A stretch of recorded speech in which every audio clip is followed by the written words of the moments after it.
Hola muchachos, continuamos con nuestra temática de electricidad y magnetismo. Ahora vamos a hablar de corriente eléctrica. La corriente, así como cuando uno habla de agua, corriente de agua, es un flujo. En este caso, es un flujo de cargas eléctricas a través de una región del espacio. Es así se define la corriente eléctrica. Este flujo se produce por una diferencia de potencial entre dos puntos. ¿Cómo es eso? Pues imagínense, si yo tengo un puntito acá que está a un voltaje A y un puntico acá que está a un voltaje B, ¿vale? Y supongamos que yo tengo una carga Q aquí, debido a que se crea un campo entre estos dos puntos, por ejemplo, digamos que va de aquí a acá, ¿listo? Se crea este campo. El campo crea una fuerza sobre mi carga y eso hace que se mueva. Entonces, yo puedo definir una corriente promedio como la cantidad de carga por unidad de tiempo que estoy viendo en esa región específica de la carga. Y, por supuesto, si tengo algo promedio, lo puedo generalizar a algo instantáneo con la derivada, ¿vale? Esto es entonces una tasa de cambio de la carga con respecto al tiempo. ¿Qué tanto varía? Si hacemos análisis dimensional, la corriente tendrá unidades de carga sobre unidades de tiempo, que en el sistema internacional es Coulomb sobre segundo, y a eso lo llamamos un amperio. ¿Listo? Hay una noción de, de notación. Si bien es cierto, dentro de los átomos lo que se mueven son las cargas, los electrones, que son cargas negativas, por notación se asume que los portadores de carga son aquellos que están asociados con una carga positiva. Entonces, la dirección de la corriente en los libros y en todas las aplicaciones se toma como portadores de carga positivos. Sabemos su dirección y en esa misma dirección va la corriente. ¿Listo? Entonces, ahora lo que vamos a hacer, señor, bueno, acompañante acá. Bien, entonces ahora analicemos lo que sucede de manera interna. Si ya sé que los portadores de carga positivos son los que me definen la corriente, ¿qué pasa si yo tengo un alambre?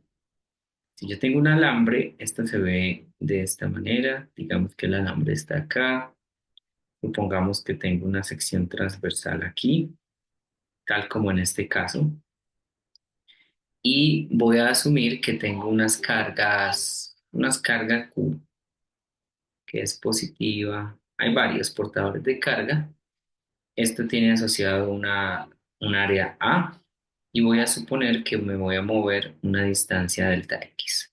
Yo quiero saber en este material, este es un material específico, cómo es la corriente.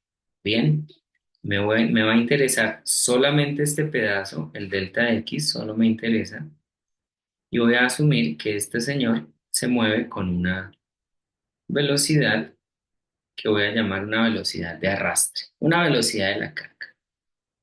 Entonces, si yo quiero saber cuántas cargas se mueven en un determinado tiempo a través de este material, pues va a ser en términos de los portadores de carga, porque este solito es un solo portador, pero aquí hay otro, y aquí hay otro, y aquí hay otro, y aquí hay otro, y todos se mueven en la misma dirección. Entonces tiene que ser sí o sí el número de portadores de carga, ¿sí? Veces la carga que tengo, ¿vale? Am, y además, este señor N está definido netamente por unidad de volumen. Es decir, es como si fuera una densidad de portadores de carga. ¿Cómo es eso? Pues la definición concreta de portadores de carga por unidad de volumen es el número de portadores sobre el volumen Pero, ¿quién es el volumen de este señor? Pues tengo el volumen de un cilindro, área de la base por la altura, que es entonces A por delta X. Es decir, que si yo quiero despejar n portadores, pues me va a quedar que el número de portadores es n por A delta X. Pues por supuesto, acá necesitamos el A delta X. ¿Listo?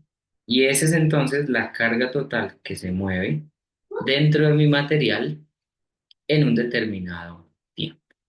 Ahora, si yo tengo este portador de carga que empieza aquí en la izquierda, se mueve a esta velocidad y sale por acá en un determinado tiempo, pues yo tengo que saber cuánto es la, la distancia promedio para ese tiempo. Es decir, es un movimiento rectilíneo uniforme. Distancia es velocidad por tiempo. Esto es lo que es distancia. Pues como ya lo tengo acá, simplemente reemplazamos. Miremos a ver qué obtenemos. Voy a tener NQA delta X sobre velocidad de arrastre por delta T. Pero fíjense, muchachos, que aquí tengo que reemplazar. Ese delta X lo voy a poner en términos, perdón, aquí me equivoqué de reemplazo. Ahí sí es delta T y arriba es delta, a ver cómo me va. Delta X, pero yo quiero en vez de delta X, voy a reemplazar este señor de acá. Ah, sí. Se me va el delta T y me queda entonces que la corriente promedio, también llamada intensidad de corriente, es N, Q, reorganicemos, velocidad de arrastre por el área, ¿vale?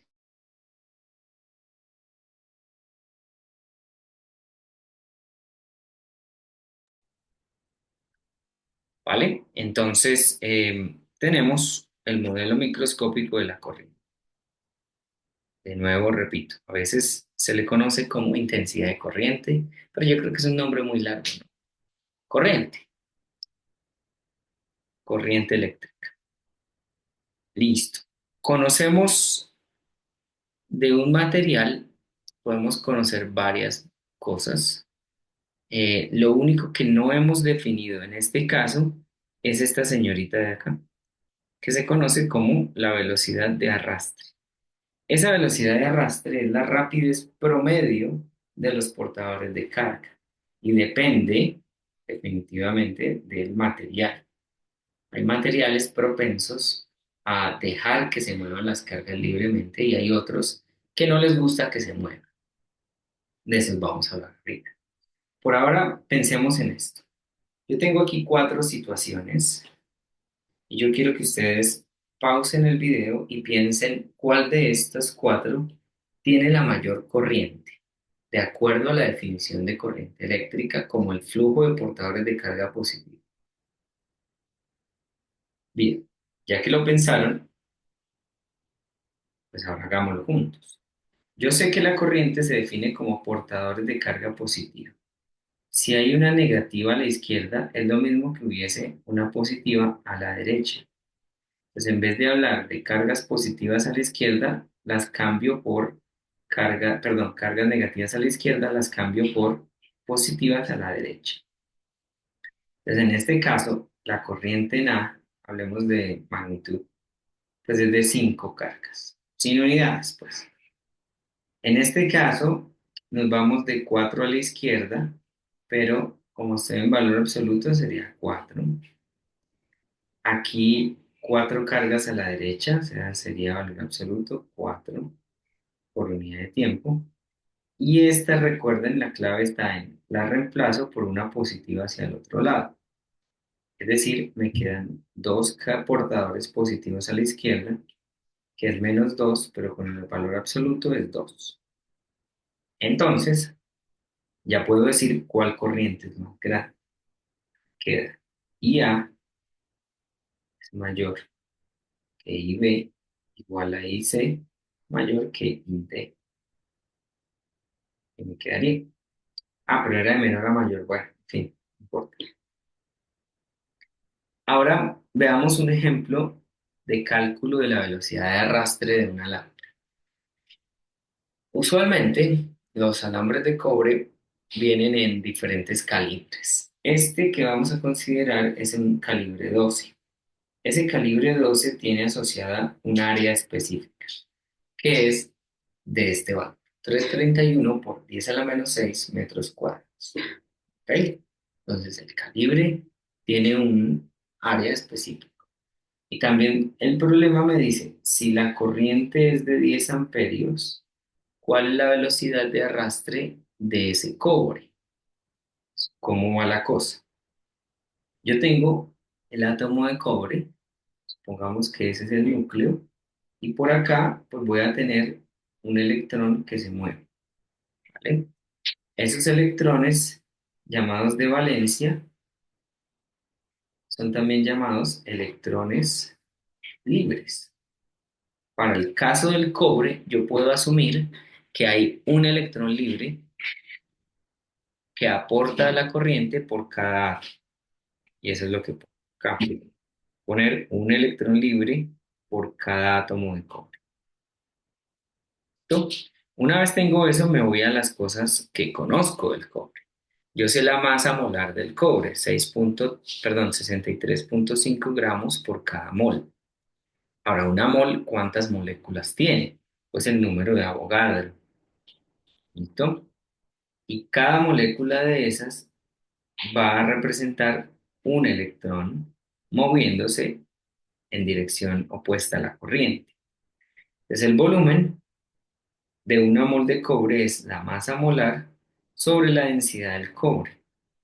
Y también sé que la densidad de portadores de carga es el número de portadores, que es el número de Avogadro, en este caso estamos hablando de una sola mol, dividido en el volumen de esa mol. Como ya conozco este volumen, lo pongo acá y fíjense cómo me queda bonito. Queda número de Avogadro, densidad del cobre y la masa molar del cobre. Todo es fácil de encontrar.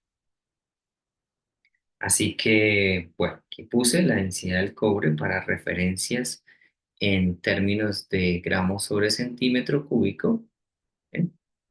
Y lo que queremos ver es precisamente qué sucede cuando yo tengo el alambre acá, supongamos que hay un campo eléctrico acá y tengo portadores de carga por aquí, ¿listo? Por acá. Debido a que los electrones no es que estén libres, porque aquí hay átomos, lo voy a poner en azulito, mm, negativo, en morado. Pues hay como átomos que son prácticamente una oposición al movimiento de la carga. Pues supongamos que este señor viene, se estrella acá, se mueve, se va, listo, lo mismo este, pega aquí, pega allá. O sea, son trayectorias bien aleatorias. Pero lo que es importante es que existe una velocidad promedio de esos portadores de carga que yo llamo velocidad de arrastre. Más o menos es como una velocidad colectiva de en promedio cómo va moviéndose esas cargas. Ya anteriormente habíamos dicho que la corriente promedio es simplemente número de portadores de carga por unidad de volumen, es decir, la densidad de portadores de carga, por la carga, por el área, por la velocidad de arrastre. Eso lo vimos ahorita, ¿vale? Es decir, que si yo quiero calcular la velocidad de arrastre promedio, pues la despejo. Va a ser la corriente sobre NQA, ¿vale? Y listo. Entonces, ¿quién es cada cosa? Bueno, antes de eso, reemplacemos lo que vale N. N es, me queda N Avogadro, Rho del cobre, perdón, vale en el denominador, o sea, la M sube. Y aquí me queda N Avogadro, Rho del cobre, ¿listo? Por la carga, por el área. Y ahora sí estoy listo para reemplazar. ¿Cuáles son los portadores? Electrones. Y estos son valores absolutos. Entonces tengo que tomar. Son 10 amperios por la masa molar que estaba en gramos, de 63,5 gramos mol. O sea, esto es 0,0635 kilogramo por mol. Y abajo tengo el número de Avogadro, que es 6,02 por 10 a la 23 eh, moles a la -1, por la densidad del cobre, que era 8,92 gramos sobre centímetro cúbico, que me da 8.920 kilogramos sobre metro cúbico. Cambio de unidades ahí facilito. Tengo después la que sigue, la carga, que sería la carga del electrón, valor absoluto, 1,6 por 10 a la -19 coulomb. Y tengo el área, me lo da el calibre. Ese calibre era de 331 por 10 a la -6, creo, metros cuadrados. Estar pendiente de que se cancele todo, ¿vale? Recuerden que amperio es carga sobre segundo. Y esto nos va a dar 2,23 por 10 a la -4 metros por segundo, que es lo mismo que 2,23 por 10 a la -2 centímetros por segundo, que es lo mismo que 2,23, no, perdón, pasémoslo a milímetros, sería, hay que dividir entre 1.000 centímetros a milímetros, perdón, se divide en 10, entonces se va 1, 0 menos 3, o sea, me queda 0,0223 milímetros por segundo. Y eso entonces me da una idea de cuál es la velocidad de arrastre para el cobre en esa situación. ¿Vale? Continuamos. Hay otra definición que nos interesa, que es la resistencia eléctrica. La resistencia eléctrica viene de la siguiente manera. ¿Recuerdan la discusión que tuvimos de conductores en equilibrio electrostático? ¿Cómo iba esa discusión? Si yo tengo un conductor acá y otro conductor acá, ¿vale? Supongamos que este es positivo y este es negativo, se me genera un campo eléctrico en esta dirección, ¿sí? Debido a que estos señores están con una diferencia de potencial B, lo mismo que veíamos antes, ¿no? Y eso hace que se muevan las cargas. Si tengo un conductor en equilibrio estático, esta diferencia de potencial va a ser cero, y si el voltaje es cero, el campo también es cero. De manera que la corriente también es cero. ¿Qué pasa si yo conecto un conductor a voltaje, a unos terminales de batería? Pues ahí ya tengo el caso general en el que el voltaje es diferente de cero y por tanto el campo es diferente de cero. Si el campo es diferente de cero, se crean fuerzas sobre las cargas y hacen que se muevan en dirección del campo. Eso es lo que definíamos antes al principio de la clase y también lo que estamos mirando ahorita para hacer nuestra definición. En otras palabras, lo que digo es, si tengo un alambre que le conecto a una diferencia de potencial, es decir, un voltaje aquí, se me va a crear un campo, supongamos que este tiene área A, se crea el campo, y asumiendo que las cargas positivas son los portadores, en este caso, tengo una corriente en esta dirección. ¿Vale? Pues eso es lo que tengo. Sin embargo, fíjense que esto está limitado al área. Yo tengo una corriente sobre un alambre que tiene un calibre específico. Yo puedo hablar de densidad de corriente. La densidad de corriente es una densidad superficial. En otras palabras, en vez de dividir en volumen, divido entre superficie, en este caso entre un área. Pero la corriente, ya sabemos en términos de promedios cuál es el valor para un alambre. Se me va a cancelar el área y me va a quedar que la densidad de corriente es simplemente la densidad de portadores de carga, la carga de los portadores de carga y la velocidad de arrastre en ese material. ¿Qué unidades tiene? Pues como es densidad de corriente, sí o sí es amperios sobre metro cuadrado. Por eso no creo que haya lío, ¿cierto? Ok.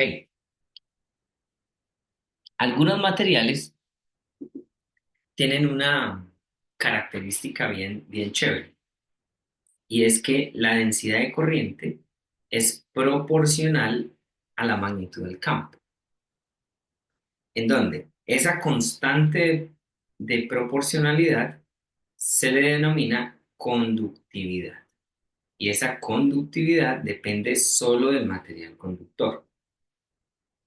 ¿Qué me dice qué tan propenso es un material a dejar conducir la corriente? En otras palabras, a dejar pasar cargas. Un material conductor permite conducción de cargas y un material no conductor, como su nombre lo indica, no permite el movimiento de cargas. Eso se le conoce como la ley de Ohm, en su versión más básica, más fundamental, no tanto básica, sino fundamental, en términos de densidad de corriente y de campo eléctrico.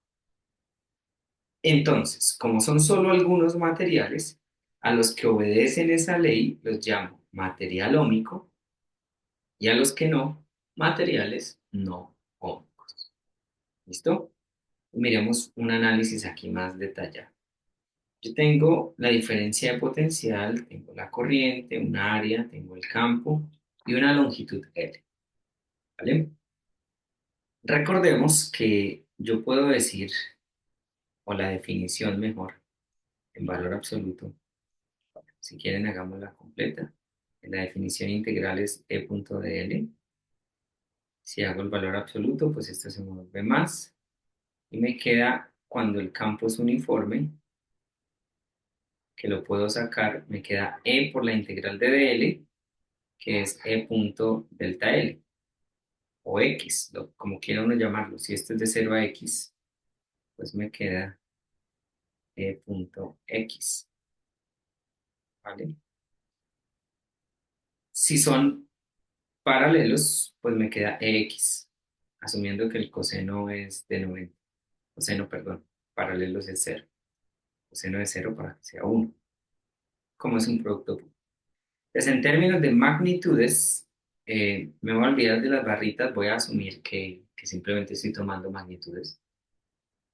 Pues me queda que el campo es delta V sobre X, y acá yo sé que X vale L, entonces el delta V es E por L. Lo hemos visto también en clases anteriores de capacitores de placas paralelas, ahí donde analizábamos el campo con el potencial eléctrico en campo uniforme. Y acá, pues no es más que eso. Voy a utilizar la parte de materiales ómicos, es J sobre sigma, pero J es I sobre A. I sobre A por L sobre sigma, que es la conductividad. Me queda entonces que el voltaje es I por L sobre sigma A. Y a eso que está en paréntesis, yo lo voy a llamar resistencia. Pues esta es otra forma, quizás es la forma más conocida de la ley de Ohm, que me dice voltaje es igual a corriente por resistencia, en donde defino mi resistencia como la longitud dividido entre el producto de la conductividad y el área. Fíjense que aquí estoy hablando de inversamente proporcional a la conductividad. Tiene sentido, ¿no? Si hay algo muy conductor, es decir, este sigma es muy grande, la resistencia debe ser pequeña, porque resistencia lo asocio a oposición. Entonces, tiene mucho sentido que sean inversamente proporcionales. En este caso, la resistencia le puedo hacer el análisis dimensional, voltaje sobre corriente, que es voltio sobre amperio, y a eso lo llamo un ohmio, ¿vale? En circuitos eléctricos, las resistencias tienen este símbolo, ¿vale? Como un rectángulo y tienen colores. Esos colores corresponden a un código y ese código de colores pues me va a dar la información del valor de la resistencia de este dispositivo electrónico, ¿vale? Otra forma de atacar la definición de la resistencia sin necesidad de usar conductividad, es decir, que el opuesto de la conductividad se llame resistividad. Y en ese caso, pues tengo que la resistencia es resistividad, una propiedad intensiva de la materia, longitud sobre área de la lámpara. ¿Ok? La resistencia está ligada al objeto y la resistividad a una sustancia. La resistividad depende del material y también de la temperatura. Una forma que yo utilizo para definir esto de propiedades extensivas e intensivas es que la resistividad es muy parecido, bueno, la relación entre resistencia y resistividad es similar al de la masa y la densidad. La densidad depende solamente de la sustancia y la masa depende de la cantidad de materia que tenga. Aquí es lo mismo. La resistividad depende del material y la resistencia depende de qué tanto material tengo. Vea, depende de qué tan largo es el alambre. ¿Sí? Si ρ es pequeña, el material es conductor. Si ρ es grande, es aislante. Claro, estamos que es inverso a la conductividad. El conductor ideal es que no tenga resistividad, que es lo mismo que la conductividad sea infinita.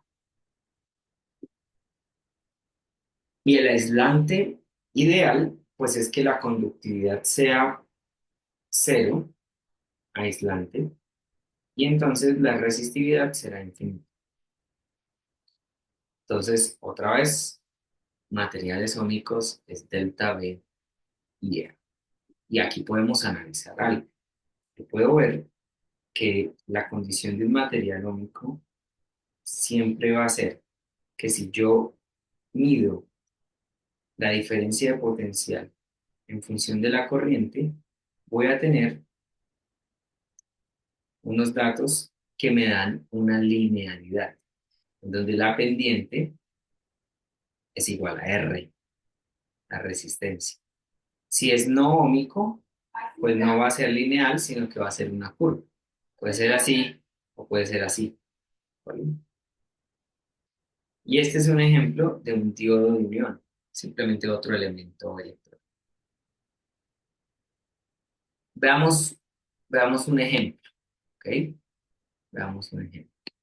Este me dice un alambre de nicromo, que es cromo níquel, y el radio es calibre 22, o sea que es de 0,32 milímetros el radio. Primera pregunta, ¿cuál es el cociente entre resistencia y longitud? Es como una densidad lineal de resistencia.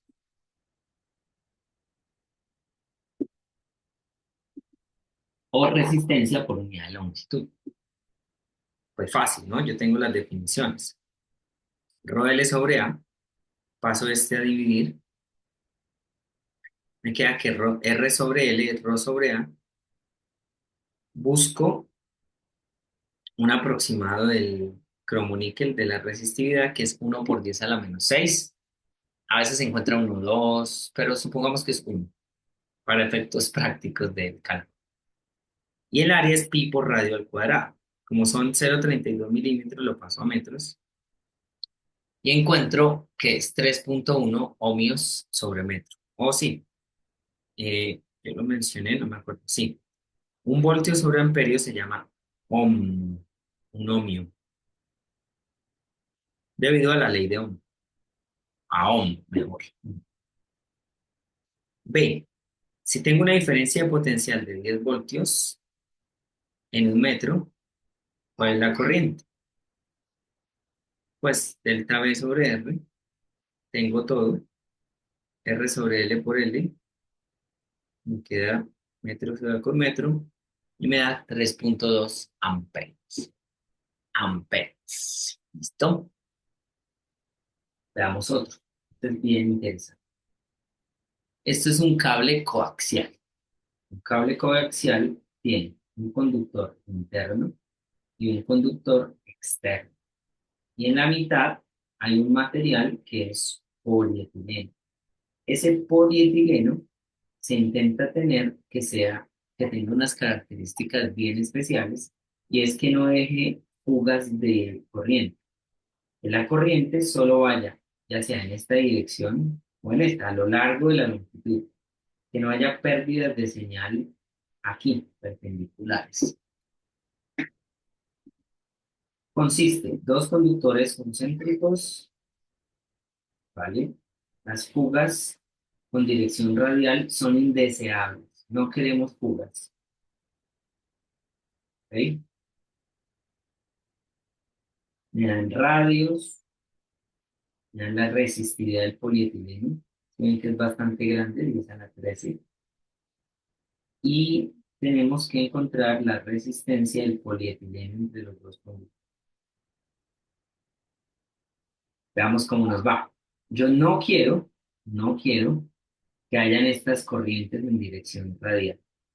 Eso es lo que esperamos quitarnos de encima. ¿Sí? Pero ¿cómo va la cosa? Pues claro, para que haya corriente, esto tiene que estar conectado a un voltaje. ¿Listo? Si tengo ese voltaje, yo quisiera que la corriente deseada fuera en esta dirección. ¿Vale? Y acá, pues esta es la indeseada. ¿No? Corriente indeseada.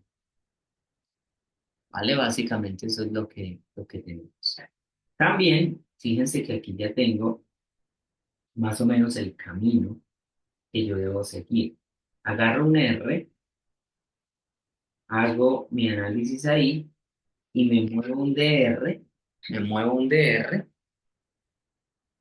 y analizo o le impongo la condición mejor para tener mi, mi respuesta de corriente indeseada. ¿Ok? Entonces, miremos, desglosemos esta geometría. Pues es un cilindro, tengo lado L. Si llego y lo abro, lo corto así como una dona, aquí por la mitad, y lo abro y me queda como un rectángulo. Del lado L y del lado 2πr. Eso en cuanto a la geometría que vamos a calcular. Sí o sí tengo que utilizar lo de corriente, lo de resistencia. Entonces miremos. Rho me dicen que es 10 a la 13 ohmio por metro. La resistencia es Rho sobre A por L, pero ese L lo voy a integrar porque no es lo mismo tener la resistencia aquí que allá. Esto es como agarrar varios tubitos de los que hicimos antes y sumarlos, ¿no? Tenemos que sumar a cada uno, sumar el otro y así. Sumarle a los lados, eso es lo que quiero. Pero en sí, yo quiero agarrar una sola línea. Con una sola línea es suficiente para entender este problema. Pues veamos.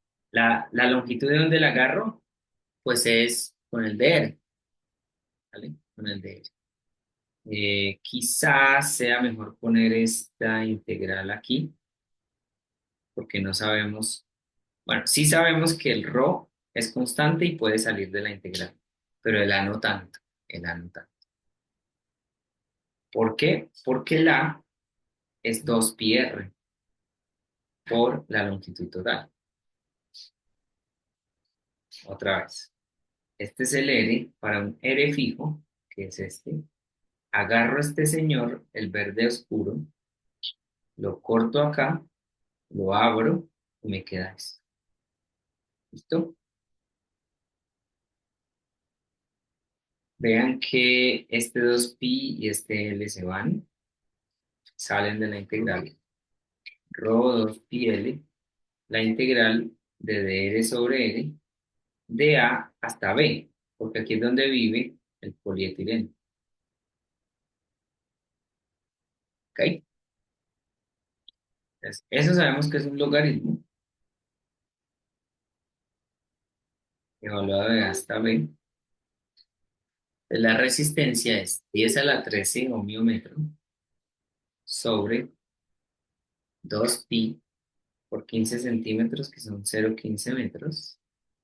Y el logaritmo natural de B sobre A, B también me lo dan, ¿cuánto es que es? 1,75 sobre 0,5. Vea que aquí no hago conversión de unidades porque se cancela, no necesito. Ya encuentro que la resistencia es 1,33 por 10 a la 13 ohmios. Grandísima.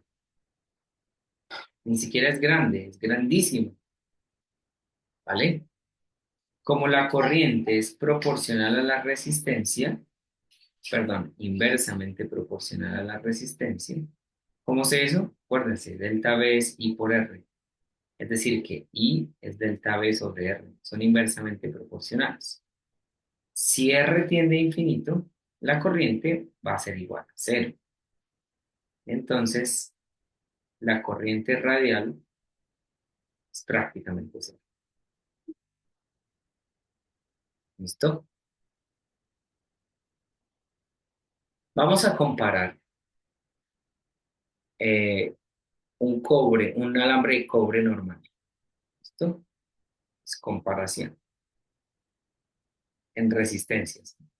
La resistencia de cobre del mismo largor, es decir, de 15 centímetros, ¿vale? Acá, L igual a 15 centímetros. Me queda ρ del cobre por L sobre A, ¿vale? Vamos a mantener, ¿qué podemos mantener? el L, sí, pues miramos. Me queda, ¿cuál era la resistividad del cobre? Ya la habíamos hallado. Ah, no, pero era nicromo. Ese era nicromo. Para este sí, déjeme buscarlo aquí rapidito. Resistividad del cobre. Ok. 1,7 por 10 a la menos 8 ohmiómetro por la longitud, que es 0,15 metros. Y usualmente estos alambres de cobre de circuitos electrónicos tienen un radio de 5 milímetros. O sea, 5 por 10 a la menos 3 metros. Bueno, esto nos da una resistencia de 3,2 por 10 a la menos 5. ¿Vale? Como R es pequeño, es I es diferente de cero. Grande. Entonces hagamos el análisis R cobre, R polietileno. Tengo 3,2 por 10 a la menos 5 y el otro 1,33 por 10 a la 13. Esto es más o menos 10 a la menos 18. Entonces, el I del cobre sobre el I del polietileno, como son inversamente proporcionales, es como 10 a la 18. Estoy hablando de que la corriente deseada es 10 a la 18 veces más grande que la corriente indeseada. Entonces estamos bastante bien, bastante bien.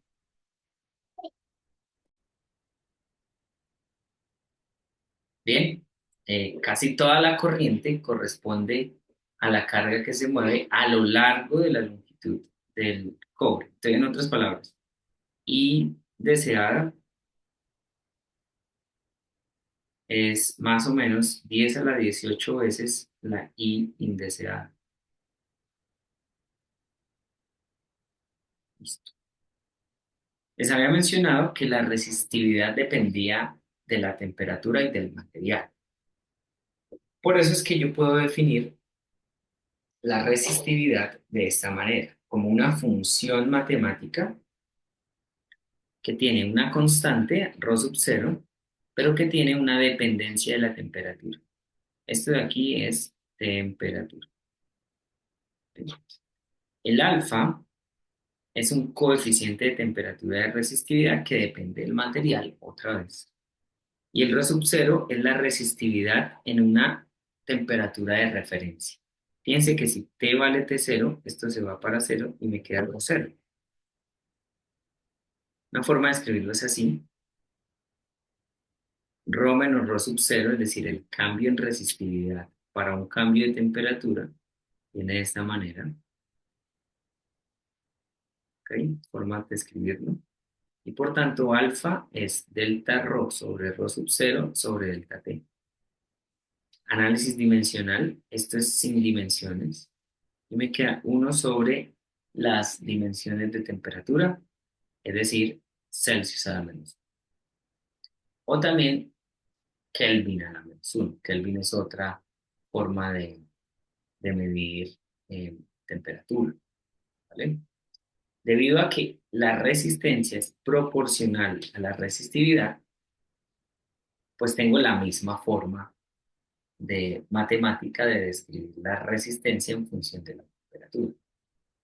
Si alfa es menor a cero, R disminuye cuando T aumenta, porque aquí sería una resta. Si alfa es mayor a cero, R aumenta cuando T aumenta. ¿Ok?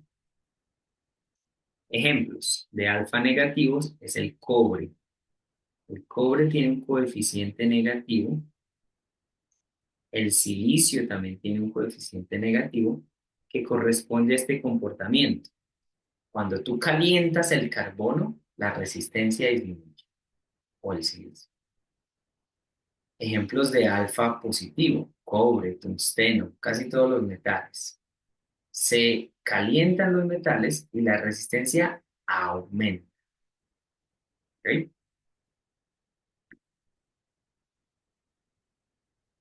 Entonces aparece un límite.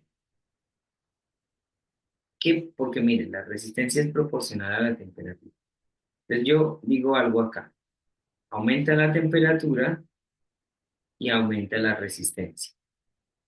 Lo que sucede es cuando yo voy para abajo, pasa lo contrario. Disminuye la temperatura, disminuye la resistencia. Lo interesante es que llega una temperatura crítica en la cual la resistencia deja de bajar linealmente y simplemente, ¡pum!, se va para cero. A eso se le llaman superconductores. ¿Vale? Miremos acá, resistencia en función de la temperatura. Este en específico es para mercurio. La gráfica es similar al trazo de un metal normal por encima de la temperatura, es decir, lineal. Y esa temperatura crítica es la que me define un superconductor.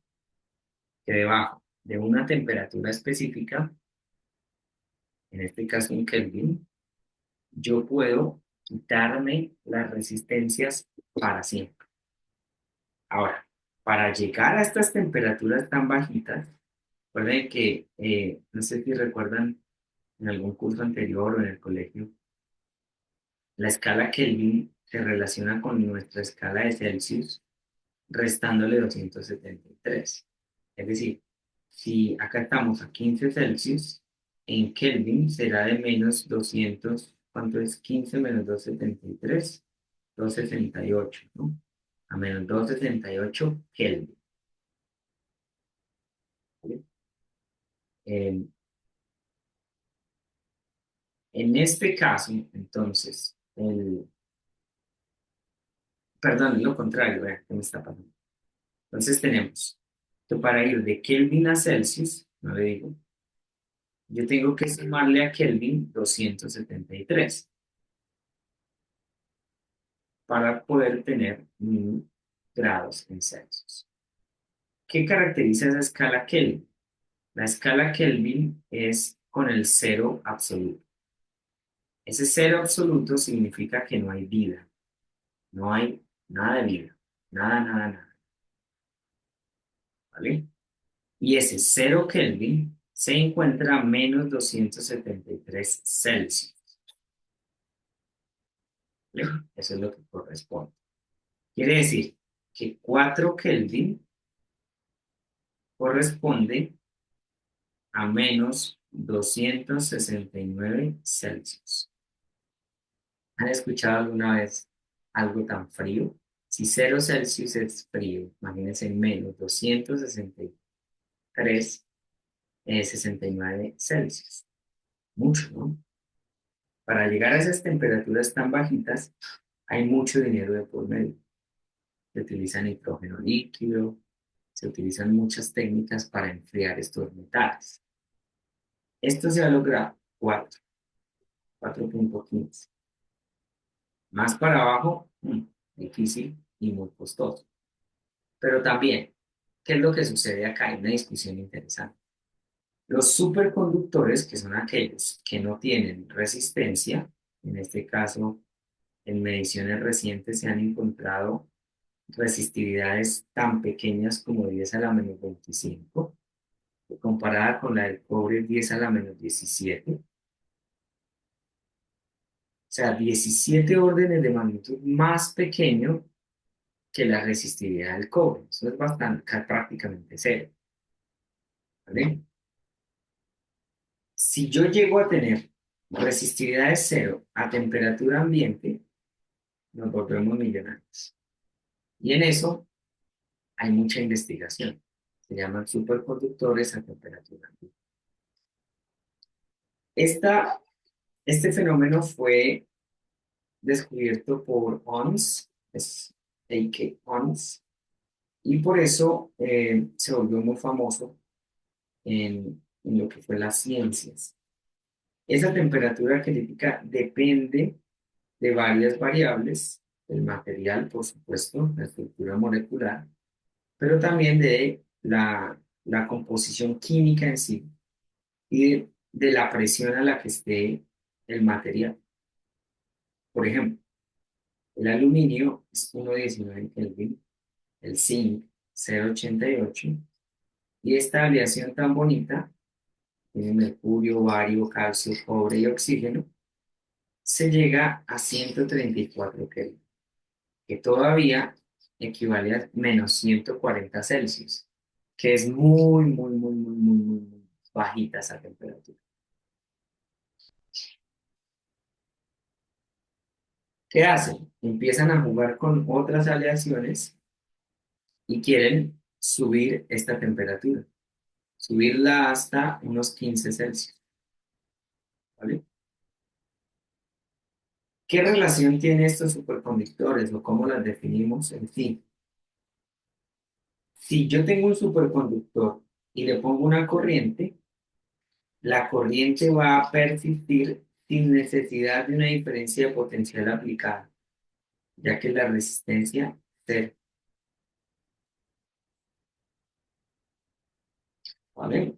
Observaciones experimentales en estos materiales superconductores. Corrientes estables por años sin un decaimiento. ¿Qué aplicaciones? Imanes superconductores en las imágenes de resonancia magnética, que en inglés es MRI, esas que utilizan los médicos, efectivamente, y pues muchísimas más, ¿no? Información. Ustedes saben que la corriente llega a nuestras casas a través de cables, eh, y hay pérdidas de energía debido al transporte de corriente a través de ese cable. Se usa cobre, es el mejor conductor a temperatura ambiente. Pero si llegamos a... Y por eso cuesta la energía, porque cuesta transportarla, además de generarla. Si llegáramos a tener superconductores, no habría pérdidas de energía. Toda la que sale de la planta llegaría a nuestros hogares y sería más barato, ¿vale? Entonces, eso es lo que sucede ahí. Y dentro de este afán de investigar este tipo de cosas, pues entonces vienen unas teorías porque las teorías son las que ayudan a entender. Por ejemplo, en física uno tiene la primera ley de Newton, ¿cierto?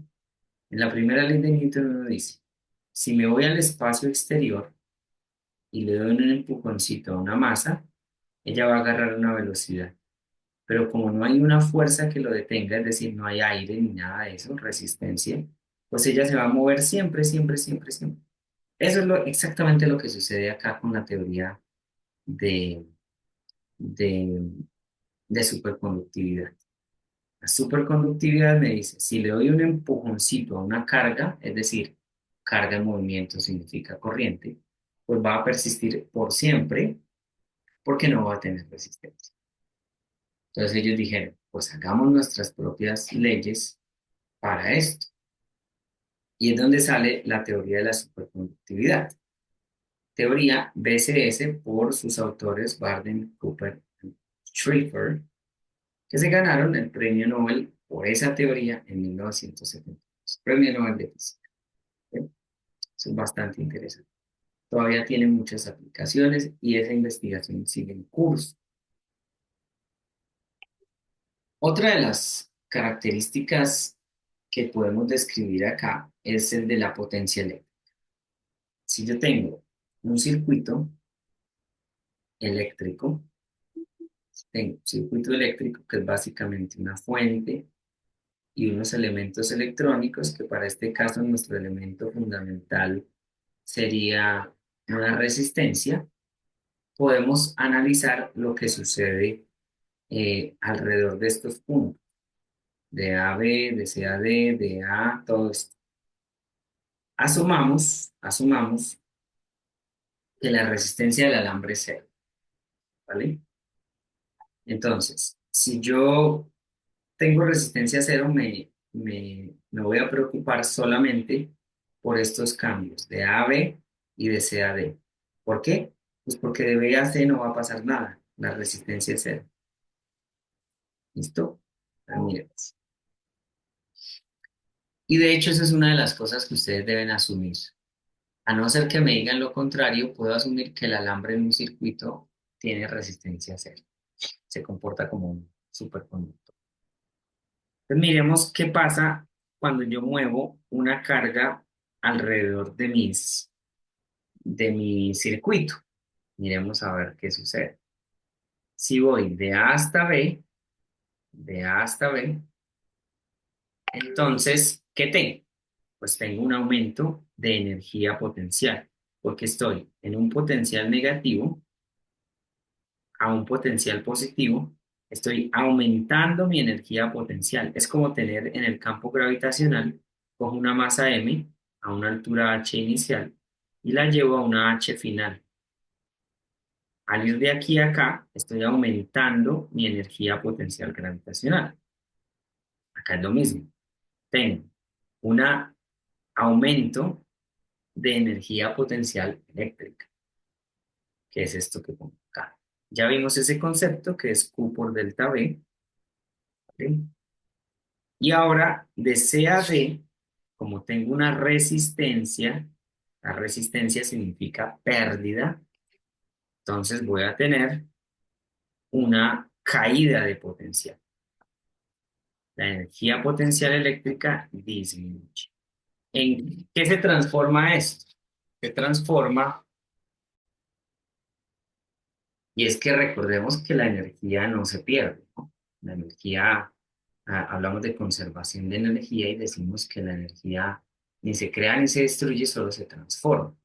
Entonces, a algún lado tiene que ir la energía potencial eléctrica o la disminución de esa energía y, como les había mencionado, se transforma en energía interna y eso significa que se calienta la resistencia, ¿vale?